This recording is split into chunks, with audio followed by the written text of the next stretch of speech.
Olá pessoal, tudo bem? Estamos aqui para mais um quadro Saúde Financeira e estamos na reta final para a declaração do imposto de renda, não é? Então eu acho que vale a pena a gente conversar um pouquinho sobre esse tema, dar algumas dicas rápidas sobre a declaração. Olha só, então o imposto de renda.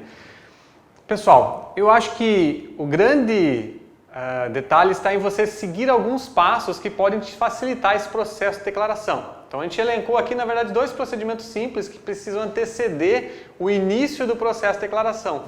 Que naturalmente o primeiro deles é fazer a listagem daqueles documentos que você imagina que vai precisar. E como é que você pode fazer isso? Com base na tua declaração do ano anterior, né? Você pode lá identificar quais eram os itens que você quais são os documentos que você teve que buscar com base no que você teve que declarar lá como bens, como patrimônio, né? Como rendimentos recebidos e assim por diante, né?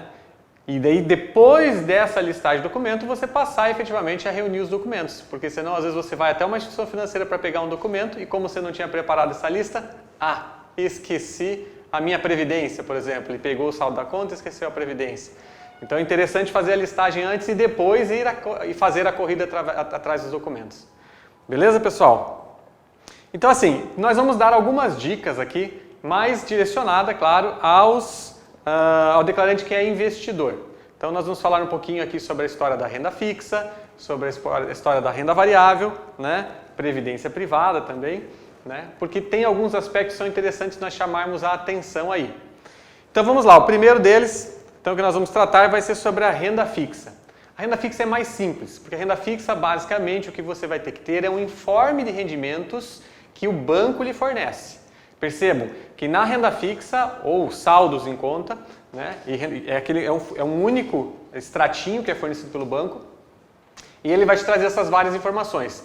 Só que quando você vai fazer uma declaração, você não pode pegar na tua conta o extrato e querer utilizar aqueles saldos atualizados ali em 31 de dezembro.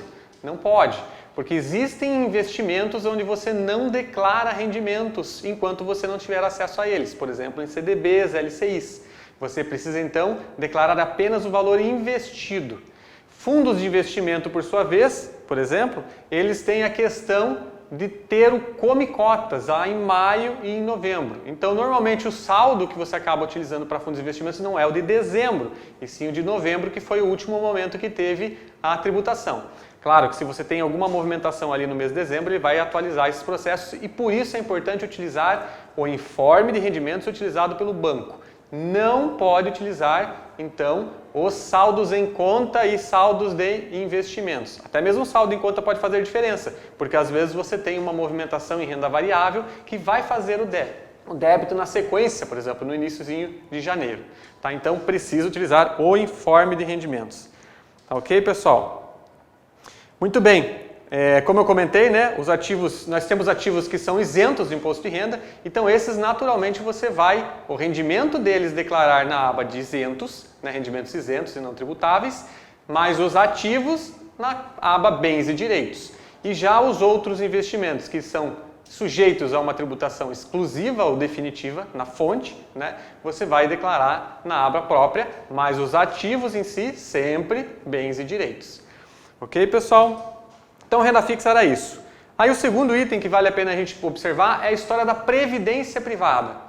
Porque assim, nós temos dois tipos de previdência. Nós temos as previdências PGBL e as VGBL.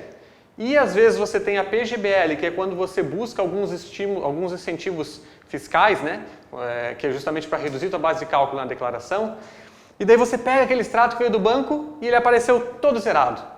Mas eu tenho saldo em previdência e às vezes você vai querer até discutir no banco em relação àquele extratinho zerado. Ele é zerado mesmo. Porque PGBL, por exemplo, é um tipo de investimento que você não declara saldo. Você declara apenas o que contribuiu no ano para fazer a redução da base de cálculo. Você só vai reduzir saldo, na verdade, quando você fizer resgates da previdência, aquilo vai entrar como renda oferida no ano. Portanto, ele realmente não entra na classificação lá de bens e direitos. Você entra só na parte de valores pagos, né? Junto com todas as despesas médicas e outras despesas com educação e assim por diante. Tá? Já o VGBL, que não tem um incentivo fiscal, esse vai vir com o saldo dos depósitos e não o valor atualizado de dezembro, aquilo que eu comentei. Você tem que usar os informes, não pode pegar o extratinho lá e querer declarar o saldo de 31 de dezembro.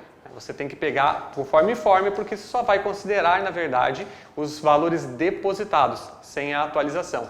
Fundo de previdência privada não possui come-cotas, então não vai acontecer aquela atualização decorrente da aplicação do come-cotas ao longo do ano. Beleza, pessoal? E aqui eu faço um convite para vocês. Acho que vale a pena, se é você que está fazendo a declaração, fazer uma simulação. Coloque lá uma tributação em previdência em 12% para ver como é que isso afeta a tua declaração. Uma contribuição, né, de 12%.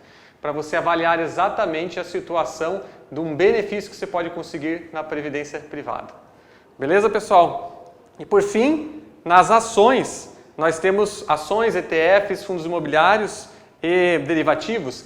Nesse caso, aqui você vai ter um trabalhinho maior para fazer a tua declaração, porque você vai ter que declarar em bens e direitos os ativos, né? A parte de proventos, conforme a origem, se ele é isento, né? Ou se ele é sujeito a uma tributação exclusiva, definitiva, ou até mesmo se você tem um provento que não foi pago, que ele vai ficar lá nos bens e direitos. E as negociações têm que ser lançadas também na aba própria de renda variável, além de que você tem que saber diferenciar operações de day trade e de swing trade. Day trade feitas no mesmo dia, swing trade feitas em dias diferentes, né?